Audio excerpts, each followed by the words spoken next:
దిలావరపూర్ మండలం Gundampalli X road జాతీయ రహదారి NH 61 నుంచి వయా గుండంపల్లి మీదుగా దిలావరపూర్ వరకు 10 కోట్ల నిధులతో 2 వరుసల రోడ్డు డబుల్ రోడ్డు పనులకు శంకుస్థాపన చేసిన బీజీఎల్పీ నేత ఏలేటి మహేశ్వర్ రెడ్డి గారు.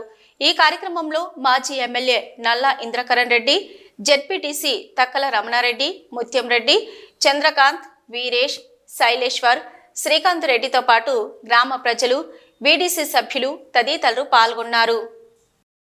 నాతో పాటు గ్రామాల నుంచి విచ్చేసినటువంటి నాయకులు, మాజీ సర్పంచులు, ఎంపీటీసీలు, జెడ్పీటీసీలు, సీనియర్ నాయకులు, అదేవిధంగా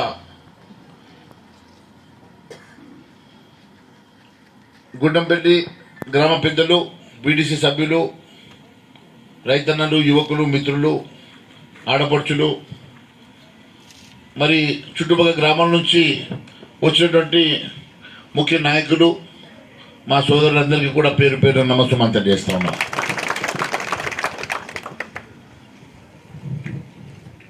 మీరందరూ కూడా ఎప్పుడు నా వెంట కష్ట సుఖాలు ఉన్నారు.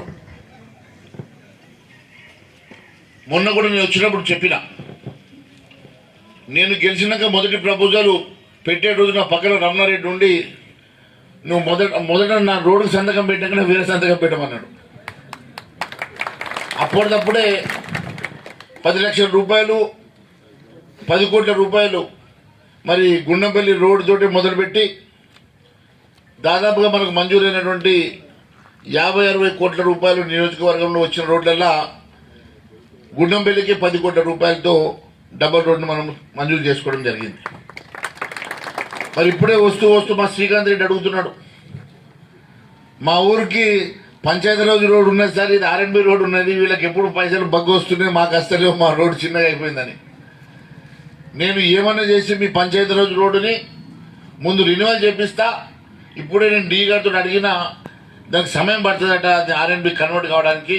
నేను ఏదో ఒక రకంగా ప్రభుత్వంతో మాట్లాడి మీది R&Bలోకి వచ్చేటట్టు ప్రయత్నం చేస్తా. కానీ అది వచ్చే వరకు లేట్ అయితే అంత లోపలనే మీ పంచాయతీరాజ్ రోడ్డు కూడా ఖచ్చితంగా రిన్యూవల్ చేపించి ఈ రోడ్డుకు ధీటుగా చేపిస్తాను తెలియజేస్తా ఉన్నాను. ఎక్కడి నుంచి సముద్రపల్లి వరకు మీకు ఇబ్బంది లేకుండా చేపిస్తాను తెలియజేస్తున్నా.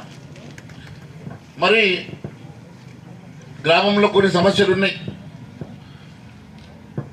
ఈ రాష్ట్ర వ్యాప్తంగా మీకు తెలుసు, ఈ రాష్ట్ర ఆర్థిక పరిస్థితి కూడా మీకు అర్థమవుతున్నది. చాలా మంది చదువుకున్న పిల్లలు ఉన్నారు, యువకులు ఉన్నారు, రైతన్నలు ఉన్నారు, రోజు యూట్యూబ్లు చూస్తున్నారు, వార్తలు చూస్తూ ఉన్నారు. రాష్ట్ర ఆర్థిక పరిస్థితి చాలా ఇబ్బందికరంగా ఉన్నది.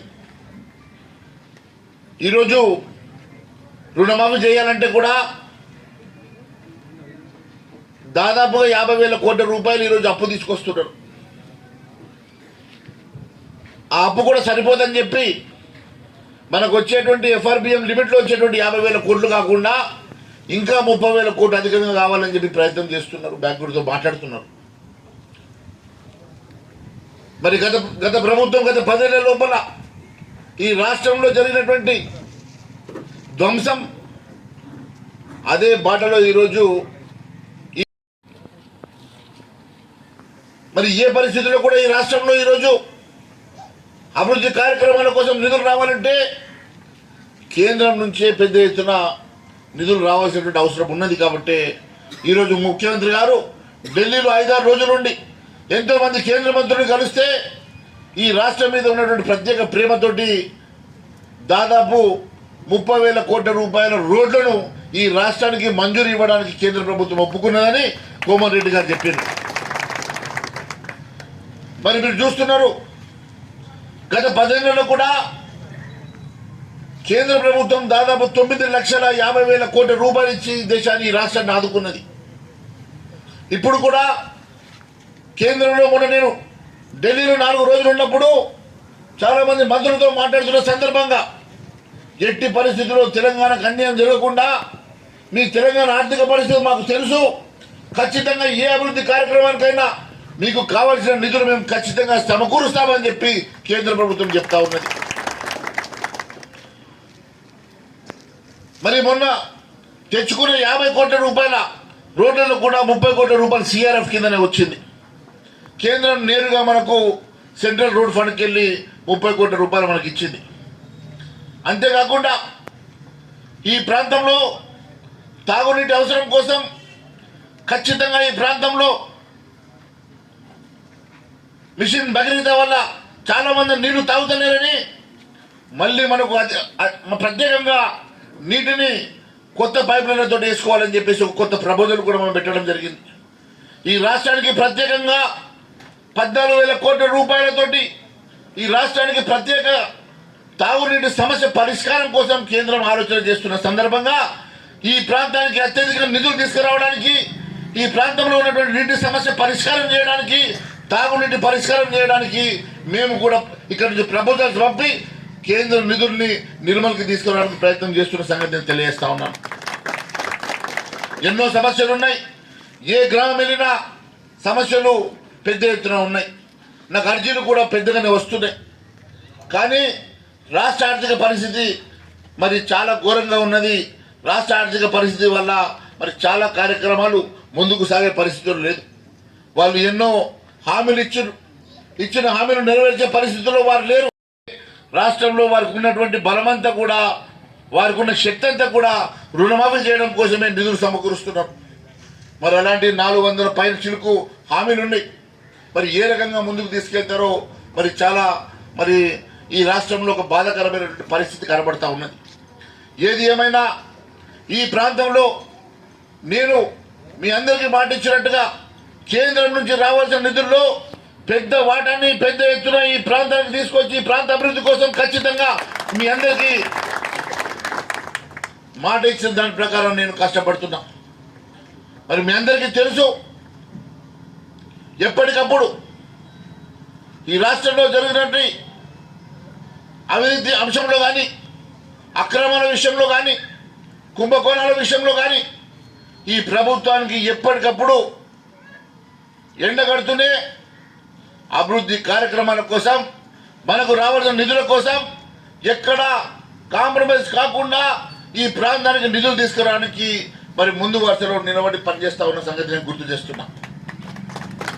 నిర్మల్లో ఎప్పటి నుంచో ఒక సమస్య ఉన్నది. చిన్న వర్షం పడితే నడుమట్టం నీళ్లు నిండుతూ ఉన్నాయి. ఆ నీళ్లు పోవడానికి కూడా డ్రైనేజీలు మరి కూరుకుపోయినటువంటి పరిస్థితి ఉన్నది. మొన్ననే నేను రాష్ట్ర ప్రభుత్వంతో మాట్లాడి 1,50,00,000 రూపాయలు మంజూరు చేపించి ఆ సమస్య పరిష్కారం కోసం మొన్ననే నిధులు మంజూరు చేపించే సంగతి నేను గుర్తు చేస్తా ఉన్నాను. దానికి అండర్ గ్రౌండ్ డ్రైనేజ్ వస్తే తప్ప శాశ్వత పరిష్కారం రాదని చెప్పి కేంద్ర ప్రభుత్వానికి ఒక నివేదిక కూడా ఇవ్వడం జరిగింది. ఎట్టి పరిస్థితుల్లో కేంద్రం నుంచి ఆ నిధులు తీసుకొచ్చి ఆ ప్రాంత అభివృద్ధి కోసం ప్రయత్నం చేస్తున్న సంగతి కూడా నేను తెలియజేస్తా ఉన్నాను. మరి ఇప్పుడే మిత్రులు రమణారెడ్డి గారు కొన్ని అంశాలు చెప్పారు. వచ్చేటప్పుడు చెర్లపల్లి దగ్గర డ్రైనేజ్ కావాలా, లేకుంటే నీళ్ళన్నీ కూడా రోడ్డుకు వచ్చి రోడ్డు పడే పరిష్కార సమస్య ఉంది అని చెప్పి ఇప్పుడే నేను ఇక్కడ ఉన్నటువంటి అధికారులకు చెప్పాను. ఖచ్చితంగా ఈ పనితో పాటు అక్కడ డ్రైనేజ్ సమస్య కూడా వెంటనే పరిష్కారం అయితే సంగతి కూడా నేను తెలియజేస్తా ఉన్నాను ఈ రోడ్డుతో పాటు. అంతేకాకుండా ఈ డబల్ రోడ్డుకి మధ్యలో డివైడర్ కావాలని చెప్పి రమణారెడ్డి గారు అడిగినారు. ఖచ్చితంగా ఈ డబల్ రోడ్డుకి మధ్యలో డివైడర్ వేసి మధ్యలో సెంట్రల్ లైటింగ్ కోసం కూడా మరి ఖచ్చితంగా అరేంజ్మెంట్ చేపిస్తామన్న సంగతి కూడా నేను తెలియజేస్తా ఉన్నాను. ఈ రోడ్డు దిలార్పూర్కి ముట్టడానికి ఇంకా కావాల్సినటువంటి నిధులు 5 నుంచి 6 కోట్ల రూపాయలు అవసరం ఉందంటున్నారు. నేను మంత్రి గారితో మాట్లాడి మిగిలిన నిధుల్ని కూడా అతి త్వరలో ఈ రోడ్డు కంప్లీట్ అయ్యే లోపల ఇంకొక రోడ్డు కూడా మంజూరు చేపించి మీకు ఖచ్చితంగా ఆ రోడ్డు కంప్లీట్ చేపిస్తాన సంగతి కూడా నేను తెలియజేస్తా ఉన్నాను. మీకు ప్రతిసారి దిలాల్పూర్ పోవాలంటే ఈ మెయిన్ రోడ్ వెళ్లకుండా మీరు ఊళ్ళ నుంచి వెళ్ళిపోయేటట్లు మళ్ళీ అక్కడ దిలాల్పూర్ రోడ్డుకి ముట్టేటట్లుగా ఒక ఈ డబల్ రోడ్ని ముందుకు తీసుకెళ్ళడానికి కూడా నేను మంజూరు చేపిస్తానని కూడా తెలియజేస్తా ఉన్నాను. మరి ఎస్టీ కమ్యూనిటీ హాల్ కావాలన్నారు. వెంటనే ఎస్డిపిలో 5 లక్షల రూపాయలు ఎస్టీ కమ్యూనిటీ హాల్కి, 5 లక్షల రూపాయలు చెర్లపల్లి కమ్యూనిటీ హాల్ కోసము నేను ఇమ్మీడియట్గా మంజూరు చేపిస్తున్నా. మీరు వారం 10 రోజుల పనులు మొదలు పెట్టుకోవచ్చు అని కూడా తెలియజేస్తా ఉన్నాను. అంతేకాకుండా ఈ ప్రాంతంలో ఇంకా 4-5 సమస్యలు ఇంటర్నల్ రోడ్స్ విషయం కూడా చెప్పారు. మరి నేను ఆ నిధుల కోసం ఒకసారి నేను ప్రభుత్వంతో మాట్లాడిన తర్వాత నేను ఖచ్చితంగా మంజూరు చేపించే ప్రయత్నం చేస్తానని తెలియజేస్తా ఉన్నాను. ఇంకా మీరు ఇచ్చినటువంటి సమస్యల్లో ఒకటి ఫిల్టర్ వాటర్ విషయంలో కూడా సముద్రపల్లిలో ఫిల్టర్ వాటర్ కొరకు కొత్త మోటార్లు కావాలన్నారు. ఇప్పుడు నేను ఇది వారం రోజుల లోపల నేను పూర్తి చేపిస్తానని కూడా తెలియజేస్తా ఉన్నాను. దానికోసం ఆల్రెడీ నిధులు నేను మంజూరు చేయించిన. నేను ఇప్పుడే ఈతో మాట్లాడేసి ఇది డ్రింకింగ్ వాటర్ సమస్య పరిష్కారం చేపిస్తానని కూడా తెలియజేస్తా ఉన్నాను. ఒక కమ్యూనిటీలు కావాలంటా ఉన్నారు. మరి ఆ బీసీ కమ్యూనిటీలకు కూడా నేను మరి మీకు ప్రత్యేక నిధులు అరేంజ్ చేయించి నేను 5 లక్షల రూపాయలు మంజూరు ఇప్పిస్తాను తెలియజేస్తున్నా.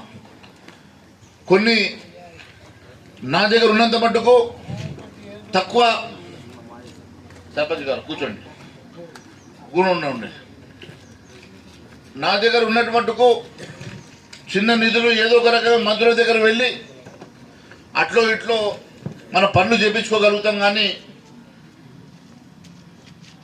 ఈ ప్రాంత అభివృద్ధి కోసం నేను ఖచ్చితంగా RTC bus state level okay. మరి ఇప్పుడే మాజీ సర్పంచ్ గారు చెప్తా ఉన్నారు వికలాంగులకు బయలుతో పాటు వికలాంగులకు కూడా ఫ్రీ బస్సు ఉంటే బాగుంటుందని. మాట్లాడతా తప్పగా మాట్లాడతా నీకోసం.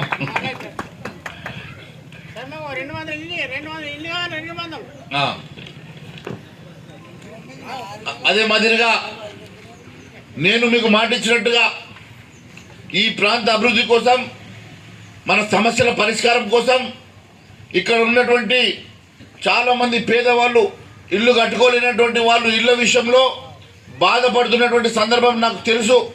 కేంద్రం ఇచ్చేటువంటి పిఎం ఆవాస్ యోజన కింద ఎంతమంది ముందుకు వస్తే అంతమందికి ఇల్లు కట్టిస్తానని చెప్పి గతంలో నేను చెప్పాను. ఖచ్చితంగా మంజూరు చేపిస్తానని కూడా నేను సభాముఖంగా తెలియజేస్తా ఉన్నాను. ఈ రాష్ట్రంతో అవసరమైతే ఈ రాష్ట్ర ప్రభుత్వంతో నేను పోరాటం చేసైనా సరే ఈ ప్రాంత అభివృద్ధి కోసం మీకు ఇచ్చిన మాట కోసం నేను మీ ఇంట్లో పెద్ద కొడుకు లేక పనిచేస్తానని మరొకసారి తెలియజేసుకుంటూ అవకాశం ఇచ్చినందుకు ధన్యవాదాలు తెలియజేసుకుంటున్నాను. భారత్ మాతాకి